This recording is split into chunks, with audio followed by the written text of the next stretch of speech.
Hello student, my name is Bhavani Singh और आप सभी का बहुत बहुत स्वागत है मेरे चैनल जिसका नाम है फिजिक्स बाय बीएस केलावत। देखो बच्चों, आज की जो क्लास है वो प्योरली इंग्लिश मीडियम के लिए है और इंग्लिश मीडियम के इससे पहले मैं 2 लेक्चर कर चुका हूं, जिसमें मैंने आपको आरबीएसई और सीबीएसई के फर्स्ट लेक्चर में मैंने आपको आरबीएसई और सीबीएसई के सिलेबस के बारे में समझाया है और जो दूसरा लेक्चर था उसमें मैंने इलेक्ट्रिक चार्ज और टाइप ऑफ चार्ज के बारे में और इलेक्ट्रोस्कोप के बारे में समझाया था। आज का जो लेक्चर है वो हमको स्टार्ट करना है प्रॉपर्टीज ऑफ इलेक्ट्रिक चार्ज। अगर आपने इससे पहले वाले दोनों वीडियोस नहीं देखे हैं तो मेरी रिक्वेस्ट है कि आप वो वीडियोस जरूर देखें ताकि आपको ये टॉपिक बहुत इजी से या आसानी से समझ में आ जाएगा या आने वाले टॉपिक को समझने में आपको काफी हेल्प करेगा, क्योंकि हम अभी चैप्टर की स्टार्टिंग कर रहे हैं तो आपको सारे टॉपिक क्लियर होना बहुत जरूरी है। और आज से हम स्टार्ट कर रहे हैं प्रॉपर्टीज ऑफ इलेक्ट्रिक चार्ज। अब प्रॉपर्टीज ऑफ इलेक्ट्रिक चार्ज में हमको जो 4 प्रॉपर्टीज पढ़नी है उसमें हमको पढ़ना है additivity of charge, invariance of electric charge, quantization of electric charge और कंजर्वेशन ऑफ इलेक्ट्रिक चार्ज। ये चारों प्रॉपर्टीज पढ़नी है। चारों प्रॉपर्टीज बहुत इंपॉर्टेंट हैं और 1 मार्क्स और 2 मार्क्स में ये प्रॉपर्टीज काफी बार एग्जाम में पूछी गई है और ये काफी इंपॉर्टेंट भी है, तो इसको आपको बहुत अच्छे से समझना चाहिए। हम स्टार्ट करते हैं फर्स्ट प्रॉपर्टी से। जो प्रॉपर्टी है that is additivity of electric charge. देखिए एडिटिविटी ऑफ इलेक्ट्रिक चार्ज क्या होती है। जैसे कि मेरे पास कोई बॉडी है, उस बॉडी के अंदर जो टोटल चार्ज होगा है ना, तो वो उसके अंदर सारे चार्जेस का इंडिविजुअल सम होगा या एल्जेब्रिक सम होगा, है ना। किसी बॉडी के अंदर जो टोटल चार्ज होता है उस बॉडी के अंदर सारे इंडिविजुअल चार्जेस का एल्जेब्रिक सम होता है, ठीक है। तो देखिए the total charge on a body is the algebraic some of all the total charges located anywhere on the body. मतलब हमारे पास अगर कोई बॉडी होगी और उस बॉडी के अंदर जितने भी चार्जेस होंगे उसका जब एल्जेब्रिक सम कर लेंगे तो वो उस पूरी की पूरी बॉडीज का टोटल चार्ज आ जाएगा। नेक्स्ट पॉइंट देखिए, electric charge is an scalar quantity. Electric charge जो होती है वो मास की तरह एक स्केलर क्वांटिटी है। मतलब इलेक्ट्रिक चार्ज का सिर्फ मैग्नीट्यूड होता है, इलेक्ट्रिक चार्ज की कोई डायरेक्शन नहीं हो सकती, तो इलेक्ट्रिक चार्ज एक स्केलर क्वांटिटी है। Third point, while the algebraic sum the sign of the charges must taken into account. देखिए अभी जो वर्ड आया है एल्जेब्रिक सम, मतलब जब सारे चार्जेस को आप जोड़ोगे या ऐड करोगे तब आपको उसके साइन का यूज करना मस्ट है। अगर पॉजिटिव चार्ज है तो प्लस साइन यूज होगा और नेगेटिव चार्ज के लिए माइनस साइन यूज होगा, तो उसी को हम कहेंगे एल्जेब्रिक सम। तो जब हम टोटल चार्ज निकालेंगे किसी बॉडी का तो आपको उसके साथ में साइन का यूज करना होगा। नेक्स्ट पॉइंट देखिए, charges are add up like a real number, है ना। चार्ज को कभी भी ऐड किया जाएगा जैसे रियल नंबर ऐड होते हैं मैथमेटिक्स में, उस तरह से हम चार्जेस को ऐड करेंगे।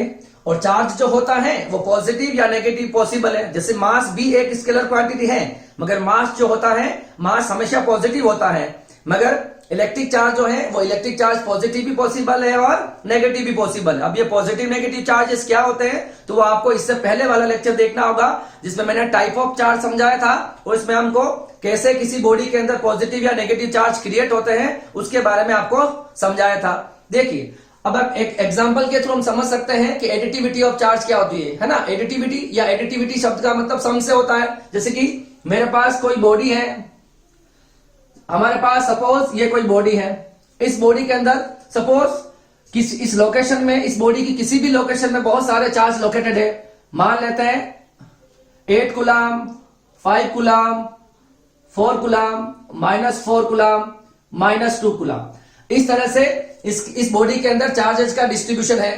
तो अभी इस बॉडी का नेट चार्ज जो है वो नेट चार्ज अगर आपको कैलकुलेट करना है ना, तो नेट चार्ज के लिए हमको क्या करना होगा, इन सारे इंडिविजुअल चार्जेस का एल्जेब्रिक सम करना होगा। It means 8 coulomb plus 4 coulomb plus 5 coulomb -5 coulomb -2 coulomb. Okay, इस तरह से हम इन चार्जेस को क्या कर लेंगे, ऐड कर लेंगे।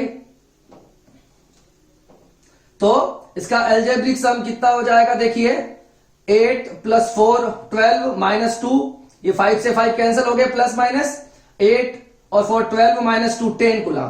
तो इस बॉडी पर जो भी नेट चार्ज है वो 10 कूलम है। ये आपके पास होती है एडिटिविटी ऑफ चार्ज। देखो स्टूडेंट, इससे पहले जो मैंने लेक्चर किया है उस लेक्चर में अगर आपको किसी भी टॉपिक में अगर कोई प्रॉब्लम हो तो आप कमेंट बॉक्स में जरूर कमेंट करना। जैसे हिंदी मीडियम की मैंने जो क्लास ली थी तो उसके जो डाउट थे उन्होंने कमेंट बॉक्स में कमेंट करे हैं, तो मैंने नेक्स्ट वीडियो या नेक्स्ट लेक्चर के अंदर उनके वो कमेंट वाली जो प्रॉब्लम थी वो मैंने उनको सॉल्व करा दी है वीडियो के अंदर। अगर आपको किसी भी टॉपिक में या जितने भी टॉपिक आपको पढ़ाए जा रहे हैं उनमें कोई डाउट रहता है तो आप कमेंट बॉक्स में जरूर कमेंट कर दीजिएगा, ताकि मैं नेक्स्ट लेक्चर के स्टार्ट में या एंड में उस आपकी प्रॉब्लम को सॉल्व करवा दूंगा। ये थी हमारे पास एडिटिविटी ऑफ चार्ज। अब हम मूव करेंगे सेकंड प्रॉपर्टी, जिसका जो है हमारे पास इनवेरियंस ऑफ इलेक्ट्रिक चार्ज। आप इसको कॉपी कर लीजिए। देखो अब हमें देखनी है चार्ज की सेकंड प्रॉपर्टी जो है मेरे पास इनवेरियंस ऑफ इलेक्ट्रिक चार्ज। देखिए इनवेरियंस ऑफ इलेक्ट्रिक चार्ज क्या कहता है कि चार्ज मोशन में हो या चार्ज रेस्ट में हो उसकी वैल्यू जो रहेगी वो सेम रहेगी। इट मींस हम कह सकते हैं कि चार्ज की जो वैल्यू होती है या चार्ज जो होता है वो वेलोसिटी पर डिपेंडेंट नहीं होता है ना, तो charge does not depends upon velocity. तो इनवेरियंस ऑफ चार्ज की डेफिनेशन हम देखना चाहें तो क्या हो सकती है, देखो the charge on a body does not depend upon velocity, है ना। तो चार्ज जो होगा वो वेलोसिटी पर डिपेंड नहीं करेगा। Whether the object is a stationary और मूविंग, चाहे वो ऑब्जेक्ट स्टेशनरी हो या चाहे वो ऑब्जेक्ट मूविंग कंडीशन में हो, है ना, इट चार्ज रिमेन सेम, उसका चार्ज जो रहने वाला है वो सेम रहने वाला है। तो ये होता है आपके पास इनवेरियंस ऑफ इलेक्ट्रिक चार्ज। क्या मतलब है, वापस देख लेते हैं कि value of charge does not depend upon its velocity, है ना। तो चार्ज की जो वैल्यू होगी वो वेलोसिटी पे डिपेंड नहीं करती। देखो हम इलेक्ट्रोस्टैटिक पढ़ेंगे या हम इलेक्ट्रोडायनेमिक्स पढ़ेंगे, है ना। इलेक्ट्रोस्टैटिक में चार्ज रेस्ट में रहता है और इलेक्ट्रोडायनेमिक्स में चार्ज मूव करेगा। तो दोनों केस में हम जो वैल्यू ऑफ चार्ज जो लेंगे, जैसे 1 क्वांटम चार्ज है ना, इलेक्ट्रॉन का जो चार्ज होता है वो कितना होता है 1.6 इंटू 10⁻⁻19 कूलम। तो इलेक्ट्रोस्टैटिक में भी चार्ज की वैल्यू वही रहेगी और इलेक्ट्रोडायनेमिक्स में भी चार्ज की वैल्यू वही रहने वाली है। तो हम कह सकते हैं फाइनली कि charge at rest is equal to charge in motion. अब देखते हैं हम ये जो थर्ड पॉइंट मैंने लिख रखा है कि मास और वेलोसिटी में क्या रिलेशन है। तो थ्योरी ऑफ रिलेटिविटी से हमको एक फॉर्मूला मिलता है जो मास और वेलोसिटी में एक रिलेशन बताता है, और वो ये कहता है कि जैसे जैसे आपकी वेलोसिटी इंक्रीज होती है वैसे वैसे आपका मास भी इंक्रीज होता है ना। आप जज कर सकते हो, देखो, है ना, कि जैसे जैसे कोई भी ऑब्जेक्ट की स्पीड बढ़ती जाएगी तो आपको उसका मास ज्यादा फील होने लगता है ना। तो इसको हम एक फॉर्मूले से देख सकते हैं। According to the theory of relativity the mass of the object change according to the formula, है ना। वो फॉर्मूला होता है m equal to m0 upon √1 - v² upon c²। इसके अंदर देखो क्या क्या हो सकता है। ये m जो है ये m हो जाएगा आपके पास mass of moving object, m0 जो है वो हो जाएगा इनिशियल मास, जब बॉडी रेस्ट में है उस वक्त का मास हो जाएगा m0, v हो जाएगा वेलोसिटी ऑफ द ऑब्जेक्ट और c हो जाएगा स्पीड ऑफ लाइट जो कि कांस्टेंट होता है। और वैक्यूम के अंदर या फ्री स्पेस में स्पीड ऑफ लाइट कितनी होती है 3 × 10⁸ मीटर पर सेकंड। फाइन। अब देखो इस फॉर्मूले को हमको देखना है, हम देखना चाहते हैं कि मास और वेलोसिटी में क्या रिलेशन है। मास एंड वेलोसिटी में रिलेशन देखना चाहते हैं। तो वेलोसिटी जैसे जैसे इंक्रीज होगी वैसे वैसे आपका मास भी क्या होने लगता है, इंक्रीज होने लगता है। ये हम इस फॉर्मूले से भी देख सकते हैं। फॉर्मूला हमारे पास है m equal to m0 upon 1 - v² upon c²। देखिए जैसे जैसे आपका v बढ़ेगा, है ना, जैसे जैसे हमारे पास v बढ़ेगा, अगर हमारे पास इस v² और c² में से v की वैल्यू बढ़ती जाएगी, मतलब इस वाले फ्रैक्शन वैल्यू का, है ना, अगर न्यूमरेटर बढ़ेगा, है ना, तो ये पूरी की पूरी जो वैल्यू है v² और c², ये पूरी की पूरी वैल्यू इंक्रीज हो जाएगी। और अगर ये वैल्यू इंक्रीज हो गई तो ये पूरी की पूरी जो वैल्यू है √1 - v² c², ये वैल्यू हमारे पास कम हो जाएगी। अगर इस फॉर्मूले में से अगर आपके पास आपका जो डिनोमिनेटर है, डिनोमिनेटर जो है उसकी वैल्यू ओवरऑल कम हो चुकी है, तो आपके पास m की वैल्यू क्या होने वाली है, इंक्रीज होने वाली है। तो इस फॉर्मूले में मैंने आपको क्या बताया है, मैंने आपको v को इंक्रीज किया तो v² c² की ओवरऑल वैल्यू बढ़ गई और 1 में से उसको माइनस करोगे तो वैल्यू कम हो जाएगी। अगर आपके पास किसी फॉर्मूले के अंदर फ्रैक्शन वैल्यू का डिनोमिनेटर वाला पार्ट अगर कम हो रहा है तो आपके पास m की वैल्यू क्या हो जाएगी, इंक्रीज हो जाएगी। और देखिए हम 11th क्लास तक इस फॉर्मूले का हम मैक्सिमम यूज नहीं करते हैं, क्योंकि 11th क्लास के अंदर जो ऑब्जेक्ट की जो वेलोसिटी होती है, v की जो वेलोसिटी होती है, वो स्पीड ऑफ लाइट से बहुत कंपेरेबल, बहुत कम होती है ना। तो अगर v की वैल्यू बहुत कम हो जाएगी तो ये वाला पार्ट नेग्लिजिबल हो जाएगा। अगर ये वाला पार्ट नेग्लिजिबल हो जाएगा तो √1 की वैल्यू 1 हो जाएगी और m जो होगा वो m0 की तरह ही काम करेगा ना।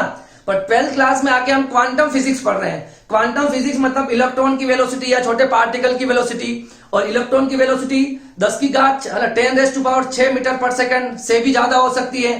तो वो वैल्यू काफी ज्यादा हो जाती है, इसलिए v की वैल्यू ज्यादा हो जाएगी तो आपके पास मास के ऊपर क्या आने लगता है, इफेक्ट आने लगता है। तो हम 12th क्लास में इस फॉर्मूले का मैक्सिमम यूज करा करेंगे कि जब भी आपके पास वेलोसिटी बढ़ेगी तो आपका मास भी बढ़ जाएगा, क्योंकि हम यहां पर जो बात करते हैं वो जो वेलोसिटी हम लेते हैं, इलेक्ट्रॉन की वेलोसिटी या किसी भी पार्टिकल की वेलोसिटी, जो अल्फा बीटा किसी पार्टिकल की जो वेलोसिटी लेंगे वो स्पीड ऑफ लाइट के कंपेयर में उनके आसपास कहीं होती है। इसी वजह से हम यहाँ पर इस फॉर्मूले को कंक्लूड करते हैं। जबकि 11th क्लास के अंदर हमारे पास जितने भी ऑब्जेक्ट होते हैं उनकी वेलोसिटी स्पीड ऑफ लाइट के कंपेयर में बहुत कम होती है, इसी वजह से हम उस फॉर्मूले को यहाँ पे कंक्लूड नहीं करते हैं। तो ये हो जाएगा कि चार्ज जो होता है वो वेलोसिटी पर डिपेंड नहीं करता, और जो मास होता है वो वेलोसिटी बढ़ने पर मास भी क्या होने लगता है, इंक्रीज होने लगता है ना। एक आपके पास अगर आप बुक में देखोगे तो आपको एक स्पेसिफिक चार्ज के बारे में एक दे रखा होगा ना। तो स्पेसिफिक चार्ज क्या होता है उसको भी देख लेते हैं। आपके पास एक स्पेसिफिक चार्ज होता है ना। स्पेसिफिक चार्ज जो होता है, स्पेसिफिक चार्ज आपके पास वेलोसिटी पर डिपेंड करता है। स्पेसिफिक चार्ज जो होता है वो वैल्यू ऑफ चार्ज को आपको m से डिवाइड कर देना है ना। उस वैल्यू ऑफ चार्ज को उसके मास से डिवाइड कर दोगे तो आपको स्पेसिफिक चार्ज मिल जाएगा। तो स्पेसिफिक चार्ज का जो फॉर्मूला होता है वो Q/m है ना। किसी भी पार्टिकल का अगर आपको स्पेसिफिक चार्ज निकालना है तो क्या हो जाएगा, उस पार्टिकल का चार्ज को उसके मास से हम डिवाइड कर देंगे। The ratio of charge and the mass is known as a specific charge.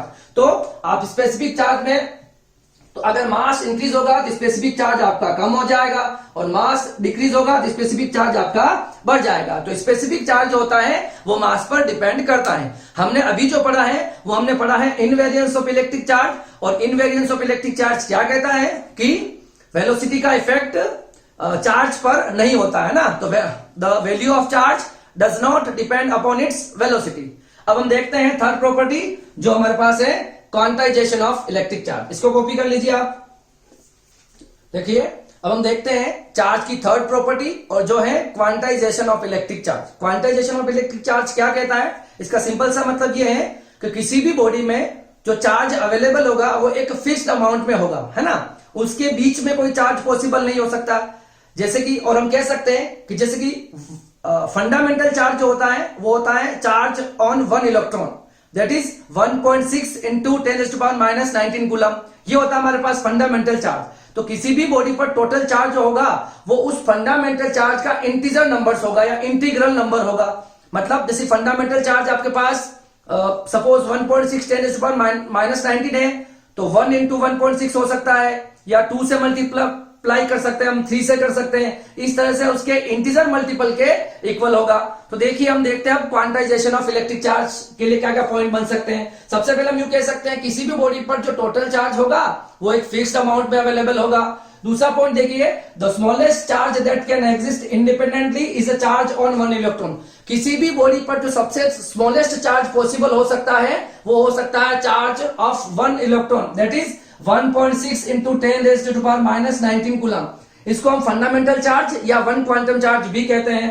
देखिए third point, charge always exist in integral multiple of a fundamental charge. Charge जो होता है वो हमेशा फंडामेंटल, किसी भी बॉडी पर जो टोटल चार्ज होगा वो फंडामेंटल चार्ज का इंटीग्रल नंबर के इक्वल होगा। इसके लिए हम एक फॉर्मूला लिख सकते हैं, Q equals to plus minus n, जहां पर Q जो होगा वो चार्ज ऑन अ बॉडी हो जाएगा, और प्लस माइनस सिंबल जो है वो पॉजिटिव और नेगेटिव के लिए।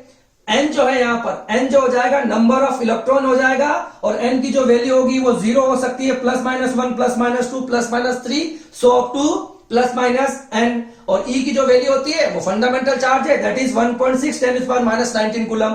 तो ये हो जाएगा हमारे पास क्वांटाइजेशन ऑफ इलेक्ट्रिक चार्ज। देखिए अब हम देखते हैं basic cause of quantisation of charge क्या होता है? जब हम किसी भी दो बॉडी को आपस में फ्रिक्शन करवाएंगे तो इलेक्ट्रॉन का होगा ट्रांसफर। एक बॉडी से दूसरी बॉडी के अंदर इलेक्ट्रॉन का ट्रांसफर होगा और वो जो ट्रांसफर ऑफ इलेक्ट्रॉन होगा वो फिक्स अमाउंट ऑफ इलेक्ट्रॉन में होगा। या फिर हम कह सकते हैं कि एक क्वांटम चार्ज या फंडामेंटल चार्ज के इंटीग्रल नंबर में वो ट्रांसफर एक बॉडी से दूसरी बॉडी में होगा। तो देखिए, the basic cause of quantisation of electric charge is that during the rubbing only an integer number of electron can be transferred from one body to another body. देखिए, इसको हम समझ सकते हैं जैसे कि हमारे पास फॉर्मूला जो है that is Q equal to plus minus NE। तो सबसे स्मॉलेस्ट चार्ज कितना पॉसिबल है? तो सॉरी, यहां पर आप n की जो वैल्यू आप 0 लिखोगे तो न्यूट्रल हो जाएगी वो बॉडी। तो n की वैल्यू हम 1 से स्टार्ट करेंगे। देखिए, अगर n की वैल्यू हम 1 रखते हैं यहां पर तो देखिए क्या आ जाएगा, Q इक्वल टू n की वैल्यू 1 हो जाएगी, E की वैल्यू हमारे पास होती है 1.6 10⁻⁻19। तो ये जो वैल्यू आई है ये सबसे स्मॉलेस्ट चार्ज हो सकता है, इससे छोटा कोई भी चार्ज पॉसिबल नहीं है। देखिए, अगर आप बुक में देखोगे तो आपको इसके जैसे सबसे स्मॉलेस्ट चार्ज इसमें Q मतलब अगर मैं इसको E लिख लेता हूं, E को बताया गया तो आपको कहीं पे भी दिखेगा E/3 E/6 इस तरह से 2E/6 इस तरह से आपको कुछ और भी चार्जेस लिखे हुए मिल सकते हैं। हमारे सिलेबस में वो पार्ट नहीं है, फिर भी उनको हम क्वार्क कहते हैं। क्वार्क्स का मतलब ये होता है कि वो क्वार्क्स जो होते हैं वो उनकी वैल्यू जैसे स्मॉलेस्ट चार्ज की वैल्यू हमारे पास ये होती है तो इसका 1/3 2E/6 2E/8 इस तरह की वैल्यूज उनमें पॉसिबल्स होती है। मगर वो चार्ज जो होते हैं वो इंडिपेंडेंटली प्रेजेंट नहीं रह सकते। जो इंडिपेंडेंटली प्रेजेंट रहता है सबसे स्मॉलेस्ट चार्ज वो हमारे पास होता है 1.6 10⁻⁻19 कूलम। अब हम n की वैल्यू 2 रख के देखते हैं तो आपके पास जो चार्ज की वैल्यू आई वो 3.2 10⁻⁻19 आ गई। और हम अगर n की वैल्यू आप रखते जाओ, n की वैल्यू इंटीजर 1 2 3 4 इस तरह से आप ये वैल्यूज बढ़ती चली जाएगी। तो हमारे पास 1.6 इंटू 10⁻⁻19 और 3.2 इंटू 10⁻⁻19 इसके बीच में कोई भी चार्ज पॉसिबल नहीं। जैसे कि मैं आपको ये बोल दूं क्या 1.8 इंटू 10⁻⁻19 चार्ज पॉसिबल है, ये चार्ज इन दोनों के बीच में आ रहा है तो ये चार्ज पॉसिबल नहीं है ना। सबसे स्मॉलेस्ट चार्ज ये हो सकता है और उसके बाद में जो चार्ज की वैल्यू होगी वो 3.2 इंटू 10⁻⁻19 होगी। उसके बाद में जो वैल्यू होगी 4.8 इंटू 10⁻⁻19 होगी। तो ये होता है क्वांटाइजेशन ऑफ चार्ज, या किसी बॉडी पर जो टोटल चार्ज होता है वो फिक्स अवेलेबल अमाउंट में होता है या फिर जो फंडामेंटल चार्ज होता है उसके इंटीग्रल मल्टीपल के इक्वल होता है। ओके, और क्वांटाइजेशन ऑफ चार्ज जो है ये जो है इसका जो डेमोन्स्ट्रेशन है वो मिलिकन ऑयल ड्रॉप मेथड से किया जा सकता है, या मिलिकन ऑयल ड्रॉप मेथड से क्वांटाइजेशन ऑफ चार्ज को हम जस्टिफाई भी कर सकते हैं। तो ये हमारे पास था क्वांटाइजेशन ऑफ इलेक्ट्रिक चार्ज। अब हम मूव करेंगे फोर्थ प्रॉपर्टी पर जो है कंजर्वेशन ऑफ इलेक्ट्रिक चार्ज। इसको कॉपी कर लीजिए। इलेक्ट्रिक चार्ज की फोर्थ और आखिरी प्रॉपर्टी जो है वो है conservation of electric charge. Conservation word का मतलब आप समझते हो, the thing which can not be created not be destroyed, ये होता है कंजर्वेशन। हम यहां पढ़ रहे हैं conservation of electric charge. It means क्या हो गया, the charge can neither be created not be destroyed, it can only be transfer from one body to another body. मतलब चार्ज को हम ना तो क्रिएट कर पाएंगे और ना ही डिस्ट्रॉय कर पाएंगे, इसे सिर्फ हम एक बॉडी से दूसरी बॉडी के अंदर ट्रांसफर कर सकते हैं इजीली। देखिए, तो हम यूं भी कह सकते हैं the total charge of an isolated system is constant. मतलब मेरे पास सपोज ये कोई सिस्टम है, इसमें सपोज ये मेरे पास 4Q है प्लस ये 3Q है और ये 2Q है। अगर इस आइसोलेटेड सिस्टम को अगर मैं मूवमेंट देता हूं, सपोज इसके अंदर बहुत सारे चार्ज है ना, इसको मैंने मूव किया, इसको मैंने इम्बैलेंस किया, तो इसके बाद सपोज इसमें जो चार्जेस आ गए ऐसा कुछ हो गया 2Q 5Q और 2Q। तो देखो अगर ये हमारे पास एक सिस्टम था पूरा आइसोलेटेड सिस्टम, इसका चार्ज है 4 + 3 + 2, तो ये हमारे पास हो गया ये 9Q चार्ज इसमें अभी है। तो बाद में भी देखिए ये पहले था और इसको फ्रिक्शन या मूवमेंट देने के बाद हो सकता है इसके अलग अलग चार्ज हो गए, तो इसका हो गया 2Q 5Q और 2Q, ये वापस हो गया 9Q। तो आइसोलेटेड सिस्टम का पहले वाला चार्ज भी 9Q था और बाद में भी कितना हो गया 9Q। ये हो गया हमारे पास फर्स्ट पॉइंट। सेकंड पॉइंट देखिए, the electric charge can neither be the electric charge can neither be created nor be destroyed. It can only transfer from one body to another body, है ना। उसे हम ना क्रिएट कर पाएंगे, नहीं destroy कर पाएंगे, उसे सिर्फ हम एक बॉडी से दूसरी बॉडी के अंदर ट्रांसफर कर सकते हैं। एक और थर्ड पॉइंट देखिए, law of conservation of charges obeyed both in large scale and the microscopic scale. ये जो कंजर्वेशन ऑफ एनर्जी है, ये आपके पास सॉरी कंजर्वेशन ऑफ चार्जेस जो है, ये आपके पास स्मॉल स्केल पर भी ये ट्रू है और लार्ज स्केल पर भी ये ट्रू है ना। मतलब माइक्रोस्कोपिक बहुत छोटे लेवल तक भी ये इसको पॉसिबल है और लार्ज स्केल तक भी ये वैलिड है।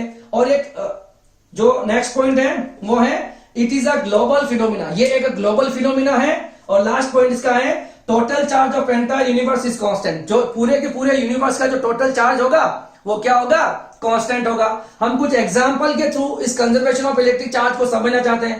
पहला एग्जांपल मैंने लिख रखा है कि ग्लास रोड और सिल्क के कपड़े को, अगर सिल्क के क्लॉथ को जब आप आपस में रब करवाते हो या फ्रिक्शन करवाते हो, तो सबसे पहले ग्लास की जो रोड है और सिल्क का जो क्लॉथ है, दोनों पे नेट चार्ज, इस पे भी जीरो है, इस पे भी जीरो। तो फ्रिक्शन करवाने से पहले नेट चार्ज कितना हो गया, जीरो। सपोज मैंने उसको फ्रिक्शन करवाया तो ग्लास की रोड पे +2Q चार्ज किया सपोज, तो सिल्क के कपड़े पे -2Q जाएगा। अभी भी उस पर नेट चार्ज कितना हो गया, जीरो। तो जब ग्लास की रोड को सिल्क के कपड़े को हम रब करेंगे तो दोनों के ऊपर इक्वल और अपोजिट चार्ज आएगा। तो फ्रिक्शन से पहले भी नेट चार्ज जीरो और फ्रिक्शन के बाद भी टोटल या नेट चार्ज हो जाएगा वो कितना हो जाएगा, जीरो हो जाएगा। अब देखिए second point, rock salt ionised in aqua solution जो होता है, जैसे NaCl जो होता है उसका एक्वा सॉल्यूशन बनाएंगे हम तो Na+ और Cl-। तो देखो NaCl का इनिशियल चार्ज है वो भी जीरो है और बाद में प्लस माइनस होके वो भी जीरो हो जाएगा। तो नेट चार्ज अभी भी कितना इसका, जीरो है। अब देखिए थर्ड देखा मैंने पेयर प्रोडक्शन में गामा रेज जो होती है वो इलेक्ट्रॉन और पॉजिट्रॉन में कन्वर्ट होती है। ये पहले हमारे पास इसका नेट चार्ज जीरो होता है गामा रेज का, तो बाद में भी देखिए इलेक्ट्रॉन और पॉजिट्रॉन दोनों के इफेक्ट कैंसिल आउट हो जाएंगे और इसका भी नेट चार्ज कितना हो जाएगा, जीरो हो जाएगा। एक मैंने न्यूक्लियर फिजन की रिएक्शन लिख रखी है, जैसे न्यूट्रॉन होता है, न्यूट्रॉन को जब हम यूरेनियम 235 से रिएक्ट करवाते हैं तो आपका बेरियम, क्रिप्टॉन और न्यूट्रॉन प्लस एनर्जी बाहर आती है। देखिए अब इसमें नेट चार्ज कितना हो गया, 0 + 92 पहले, तो टोटल कितना हो गया 92। इसमें देखिए 56 + 36 + 0, तो ये भी कितना हो जाएगा 92। तो पहले भी 92 था और फ्यूजन करवाने के बाद में भी कितना हो गया 92। इसका मतलब नेट चार्ज क्या रहा, इसका कांस्टेंट रहा।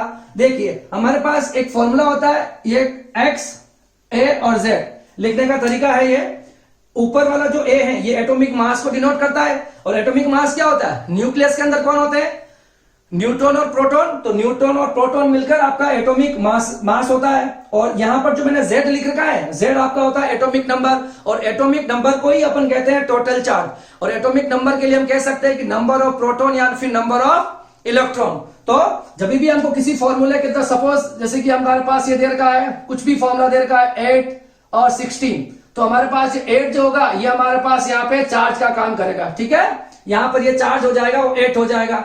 ये आपके पास एटॉमिक नंबर होते हैं या एटॉमिक मास होते हैं, जो एटॉमिक नंबर होता है वही आपके पास टोटल चार्ज की वैल्यू होती है। तो ये हो जाएगा हमारे पास कंजर्वेशन ऑफ इलेक्ट्रिक चार्ज। अब हम इसके बाद देखते हैं कि मास और चार्ज के अंदर क्या क्या डिफरेंस है, मास और चार्ज में क्या क्या डिफरेंस है वो देख लेते हैं। इसको आप कॉपी कर लीजिए। देखिए अब हम देखना चाहते हैं इलेक्ट्रिक चार्ज और मास में डिफरेंस। इलेक्ट्रिक चार्ज और मास दोनों स्केलर क्वांटिटी है और इलेक्ट्रिक चार्ज की जो यूनिट होती है वो कूलम होती है और मास की यूनिट जो होती है वो किलोग्राम होती है। अब हम इसके डिफरेंस देखना चाहते हैं। देखो फर्स्ट डिफरेंस क्या लिख रखा है, इलेक्ट्रिक चार्ज में भी पॉजिटिव, नेगेटिव और जीरो। इलेक्ट्रिक चार्ज जो होता है वो पॉजिटिव, नेगेटिव या न्यूट्रल पॉसिबल है, मगर मास कभी भी नेगेटिव नहीं हो सकता। मास जो होगा वो हमेशा क्या होगा, पॉजिटिव होगा। सेकंड पॉइंट देखिए, electric charge is always quantized. Electric charge जो होता है वो क्वांटाइज्ड होता है। हमने अभी जस्ट एक प्रॉपर्टी देखी थी Q = +- NE। तो एक बॉडी से दूसरे बॉडी में इलेक्ट्रॉन जो होंगे वो फिक्स इंटीजर नंबर में ट्रांसफर हो सकते हैं उसके, है ना। तो ये होता है इलेक्ट्रिक चार्ज हमेशा क्या होता है, क्वांटाइज्ड, पर मास क्वांटाइज्ड नहीं हो सकता। थर्ड पॉइंट देखिए, charge on a body does not depend upon speed. Charge जो होता है, हमने एक फॉर्मूला पढ़ा था अभी, चार्ज जो होता है वो वेलोसिटी पर डिपेंड नहीं करता। मतलब किसी भी बॉडी का नेट चार्ज रेस्ट में या फिर मोशन में क्या होगा, सेम होगा। तो चार्ज जो होता है वो वेलोसिटी पर डिपेंड नहीं करता है, ये थर्ड पॉइंट है। मगर mass of a body increases with speed. अभी हमने एक फॉर्मूला पढ़ा था, m equal to m not upon √1 minus v square upon c square. तो मास आपका वेरी करता, मतलब जैसे जैसे आपकी वेलोसिटी बढ़ेगी वैसे वैसे मास आपका इंक्रीज होगा, मगर चार्ज के साथ ऐसा नहीं होता है। फोर्थ पॉइंट देखिए, चार्ज इज कंजर्व्ड। हमने भी पढ़ा है, charge can neither be created nor be destroyed, it can only transfer from one body to another body. Charge जो होता है वो हमेशा कंजर्व्ड होता है, उसको हम क्रिएट या डिस्ट्रॉय नहीं कर सकते हैं। जबकि मास जो होगा, मास कंजर्व नहीं होता है। हम आगे जाके एटॉमिक फिजिक्स में पढ़ेंगे, तब हम आपको समझाएंगे कि कैसे कोई भी मास एनर्जी में कन्वर्ट हो सकता है और एनर्जी मास में कन्वर्ट हो सकती है। तो आपका मास जो होता है वह कंजर्व्ड नहीं होता है, ठीक है। अब देखो पॉइंट नंबर 5, इलेक्ट्रोस्टैटिक फोर्स में बी अट्रैक्टिव और रिपल्सिव। इलेक्ट्रोस्टैटिक फोर्स जो होता है वो नेचर ऑफ चार्ज पे डिपेंड करेगा।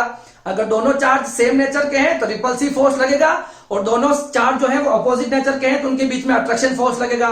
तो इलेक्ट्रोस्टैटिक फोर्स जो होता है वो अट्रैक्टिव और रिपल्सिव दोनों पॉसिबल है। मगर जो दो मासेज के बीच में जो फोर्स लगता है उसको हम ग्रेविटेशनल फोर्स ऑफ अट्रैक्शन कहते हैं, और दो मासेज के बीच में हमेशा क्या लगता है, अट्रैक्शन फोर्स ही लगता है।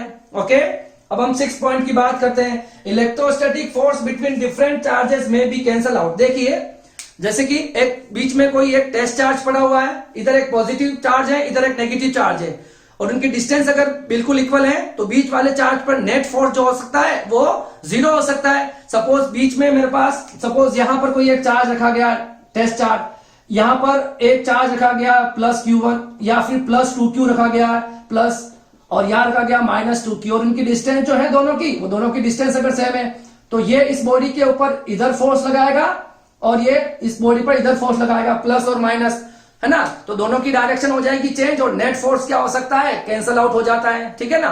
+F और -F दोनों जो होगा वो नेट फोर्स इसका कितना हो जाएगा, 0 हो जाएगा। अब देखिए अब हम, जबकि gravitational force between a different body never cancel, है ना। ग्रेविटेशनल फोर्स जो होता है वो हमेशा अट्रैक्शन का होता है, तो वो कभी भी कैंसल आउट नहीं हो सकता, है ना। तो ग्रेविटेशनल जो होगा वो हमेशा उसका सम होगा, वो कैंसिल नहीं हो सकता। एक आखिरी पॉइंट है, a charge body is always possess a mass, है ना। तो हमने चार्ज और मास के बीच में रिलेशन देखा है कि जिस बॉडी पर चार्ज जो होता है वो डायरेक्टली मास से रिलेटेड होता है। मतलब देखो, कोई बॉडी अगर पॉजिटिव चार्ज होती है तो उसका मास कम होता है क्योंकि इलेक्ट्रॉन इजेक्ट होते हैं, और कोई बॉडी अगर नेगेटिवली चार्ज होती है तो उस पर उसका मास इंक्रीज होता है क्योंकि वो इलेक्ट्रॉन को गेन करता है। तो इलेक्ट्रिक चार्ज होता है वो मास से डायरेक्टली रिलेटेड होता है। जबकि हमारे पास मास जो होता है, अ बॉडी पॉसेसिंग मास में नॉट हैव एनी चार्ज।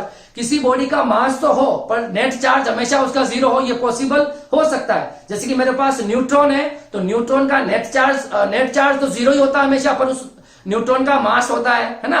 तो ये कुछ डिफरेंस थे इलेक्ट्रिक चार्ज और मास, ये बहुत इंपॉर्टेंट है, इसको आपको पढ़ लेना चाहिए, है ना। चाहे ये सिलेबस में मेंशन हो या नहीं हो, मगर इन पॉइंट्स को आपको हमेशा याद रखना चाहिए। इसको आप कॉपी कर सकते हो। देखिए, अब कुछ न्यूमेरिकल देख लेते हैं हम। जो फॉर्मूला है Q इक्वल टू +- NE, इसके ऊपर कुछ हम न्यूमेरिकल देख लेते हैं। देखो, फर्स्ट न्यूमेरिकल क्या कह रहा है, for charging a metal sphere with 1 coulomb charge. मतलब आपको चार्ज कितना दे रखा है, गिवन वैल्यूज, Q दे रखा है आपको 1 coulomb charge. How many electron would have to be removed from it, कितने इलेक्ट्रॉन रिमूव होंगे उसमें से। तो आपको पूछा गया n की वैल्यू, है ना, कितने इलेक्ट्रॉन पूछा गया, है ना। तो Q इक्वल्स टू हमारे पास होता है Ne, हमको पूछा गया N, Q upon E। Q आपको दे रखा है 1 कूलम और E की वैल्यू होती है 1.6 10⁻90 कूलम। कूलम से कूलम कैंसिल हो जाएगा, और N की जो वैल्यू बचेगी हमारे पास वो बचेगी, ये 0, ये हो जाएगा 10/16, इसको ऊपर ट्रांसफर कर देंगे और ये 0 इधर शिफ्ट कर देते हैं हम, एक 0, तो ये हो जाएगा हमारे पास 100/16 10⁻19, और जब हम 100 में 16 को डिवाइड करेंगे तो 6.25 10⁻19 इलेक्ट्रॉन, ये इसका आंसर हो जाएगा, ठीक है। तो आपको ये क्वेश्चन जो है बहुत इजी क्वेश्चन था, और इस क्वेश्चन को आपको ऐसे भी याद रखना चाहिए कि number of electron in 1 coulomb charge, है ना, number of electron in 1 coulomb of charge तो ये होते हैं 6.25 इंटू 6.25 इंटू 10⁻19 इलेक्ट्रॉन, है ना। तो एक कूलम चार्ज पर इतने नंबर ऑफ इलेक्ट्रॉन्स होते हैं, ठीक है। सिंपल सा क्वेश्चन था। अब देखिए सेकंड क्वेश्चन क्या कह रहा है। An object is charged so much that its mass increases by 1 nanogram. क्या है देखो इसका, सबसे पहले जैसे कि मेरे पास एक ऑब्जेक्ट है, an object is charge so much, उस ऑब्जेक्ट को आपको क्या करना है, चार्ज करना है। Its mass increases by 1 nanogram, जिससे उसका जो मास है वो कितना इंक्रीज हो जाए, 1 नैनोग्राम इंक्रीज हो जाए, ठीक है। आपको दो क्वेश्चन का आंसर देने इसमें। How many electron were given to the object, एक तो आपने कितने इलेक्ट्रॉन दिए, एन की वैल्यू निकालनी है, and find the value and nature of charge, एक आपको चार्ज की वैल्यू निकालनी है और इस बॉडी पर नेचर कैसा होगा वो कैलकुलेट करना। देखिए सबसे पहले आपको बोला गया है कि आपको इसका मास कितना इंक्रीज हुआ इस बॉडी का, 1 नैनोग्राम, सॉरी 9.1 नैनोग्राम, 9.1 नैनोग्राम, है ना। ओके हाँ, तो ये हमारे पास हो जाएगा 9.1 नैनोग्राम है, ओके क्वेश्चन में। तो ये हो जाएगा 9.1 नैनोग्राम। इसको हम पहले क्या कर लेंगे, ग्राम में कन्वर्ट कर लेंगे। तो ये हो जाएगा -9 से मल्टीप्लाई कर देंगे, नैनोग्राम कन्वर्ट हो जाएगा आपके पास ग्राम में। और ग्राम को किलोग्राम में कन्वर्ट करना है तो हम 1000 से डिवाइड कर देंगे, 1000 को डिवाइड करके इसको ऊपर ट्रांसफर करेंगे, -3 आएगा, तो नेट हो गया हमारे पास -12 किलोग्राम। ये हो जाएगा हमारे पास चेंज इन मास, मतलब इस बॉडी को इतना इलेक्ट्रॉन देने हैं, किसका मास इतना इंक्रीज हो जाए। क्या क्या क्वेश्चन पूछ रहे हैं आपको, how many electron were given to the object. तो जो सॉल्यूशन है वो देखिए, Q equal to del M जो होगा, चेंज इन मास कैसे होता है मुझे बताओ, मास कैसे बढ़े, इलेक्ट्रॉन की सप्लाई होने से मास बढ़ा होगा, और नंबर कितने इलेक्ट्रॉन इसको दिए गए होंगे। तो चेंज इन मास क्या होता है, n into mass of electron. Change in mass क्या हो जाएगा, जितने नंबर ऑफ इलेक्ट्रॉन ट्रांसफर किए और एक इलेक्ट्रॉन के मास को मल्टीप्लाई कर देंगे, वो चेंज ऑफ मास बता देगा आपको। यहाँ n आ जाएगा आपके पास डेल m अपॉन me। तो डेल m की वैल्यू हमारे पास क्या पड़ी है, 9.1 10⁻12, और मास ऑफ इलेक्ट्रॉन होता कितना होता है, 9.01 10⁻31 किलोग्राम, ठीक है। चेंज इन मास हमारे पास किलोग्राम है, ये कैंसिल आउट हो गया। अब देखिए ये 9.1 से 9 और 9 कैंसिल आउट हो गए, 10⁻12 प्लस 31 में से 12 माइनस करोगे तो आ जाएगा 19, तो 10⁻19 इलेक्ट्रॉन, ठीक है। अब देखिए सेकंड क्वेश्चन क्या कह रहा है, सेकंड क्वेश्चन कह रहा है find the value and nature of charge, है ना। तो Q इक्वल टू एन, आपको वैल्यू कुछ ही चार्ज की, Q की वैल्यू निकालनी है। तो Q n कितना हो गया आपके पास, 10⁻19, E की वैल्यू कितनी होती है 1.6 10⁻19, 90 से 19 कैंसल, तो Q कितना आ गया 1.6 कूलम, ओके। ये आपके पास दूसरे क्वेश्चन का पहला आंसर। उसमें देखो अब पूछा गया नेचर ऑफ चार्ज, तो आपने उस मास इंक्रीज हुआ, मास इंक्रीज कब होता है, मास इंक्रीज होता है इसका मतलब बॉडी क्या हुई होगी, नेगेटिवली चार्ज, है ना। तो नेट चार्ज उस पर कौन सा आया है, नेगेटिव चार्ज आया। ये दोनों न्यूमेरिकल है। इसके बाद एक न्यूमेरिकल और करते हैं हम, इसको आप कॉपी कर लो।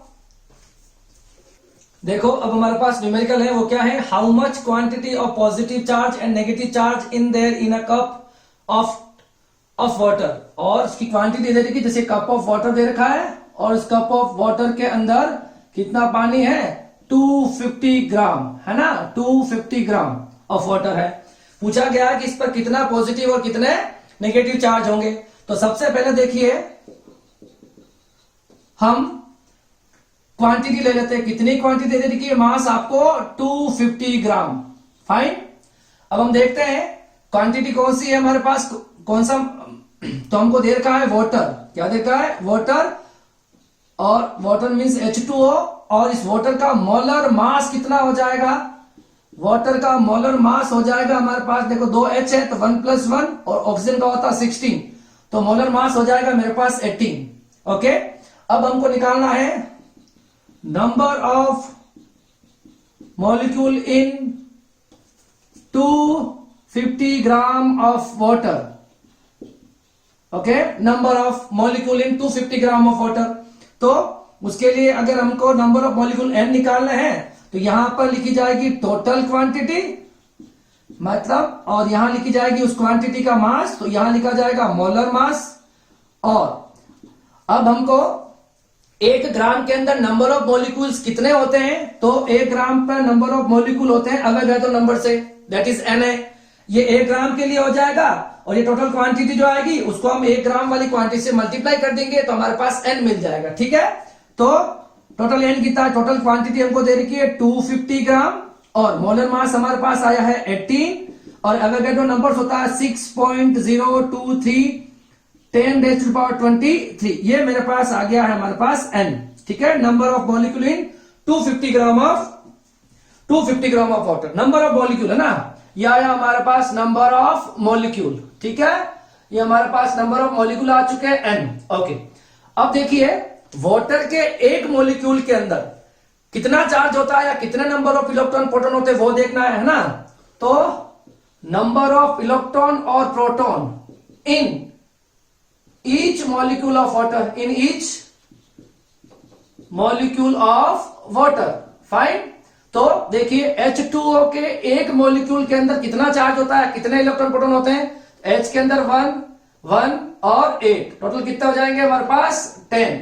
तो आपको क्या करना होगा, हमको फॉर्मूला यूज करना होगा Q इक्वल टू होता है हमारे पास Ne, और इसको किससे मल्टीप्लाई कर देंगे हम, क्योंकि 10 से मल्टीप्लाई कर देंगे, है ना, क्योंकि एक मॉलिक्यूल के अंदर 10 नंबर ऑफ इलेक्ट्रॉन या प्रोटॉन होता है। Q इक्वल टू 10, n की वैल्यू हम निकाल चुके हैं 250/18 इंटू 6.023 10⁻23, और E की वैल्यू मेरे पास है charge of electron that is 1.6 into 10⁻⁻19।